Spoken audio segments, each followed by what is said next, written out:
ഇന്നലെ ഒരു ചെറിയ നിയന്ത്രണം ഒരു ആളുകൾ സഹകരിച്ചിട്ട് തന്നപ്പോൾ 200 മെഗാവാട്ടിൻ്റെ ലാഭമുണ്ടായി.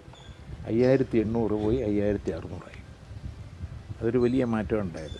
അപ്പോൾ അതെന്താ വെച്ചാൽ നമ്മൾ പറഞ്ഞിരിക്കുന്നത് എന്താ അറിയോ, KECBയുടെ രാത്രി 10 മുതൽ പുലർച്ചെ 2 വരെയാണ് വൻകിട വ്യവസായങ്ങൾ വർക്ക് ചെയ്യുക. ഒത്തിരി ചാർജ് കമ്മിയാണ് ആ സമയത്ത്. അപ്പോൾ അവരിലൊരു നിയന്ത്രണം ഏർപ്പെടുത്താൻ, ഒന്ന് ചെറുതായിട്ടൊരു നിയന്ത്രണം എടുത്താൽ NDCC ഡിപ്പാർട്ട്മെൻറ്റും ആ വ്യവസായികളും കൂടി ആലോചിച്ചിട്ടൊരു നിയന്ത്രണം ഏർപ്പെടുത്തിയതാണെന്ന്. 200 മെഗാവാട്ട് സംസ്ഥാനം മുഴുവനായിട്ട് അതാണ്. പിന്നെ വാണിജ്യ സ്ഥാപനങ്ങളുണ്ടല്ലോ, അലങ്കാര ലൈറ്റുകൾ, അതൊക്കെ ഒന്ന് ഓഫ് ചെയ്താൽ അത് നിങ്ങളൊന്ന് സഹകരിക്കണം.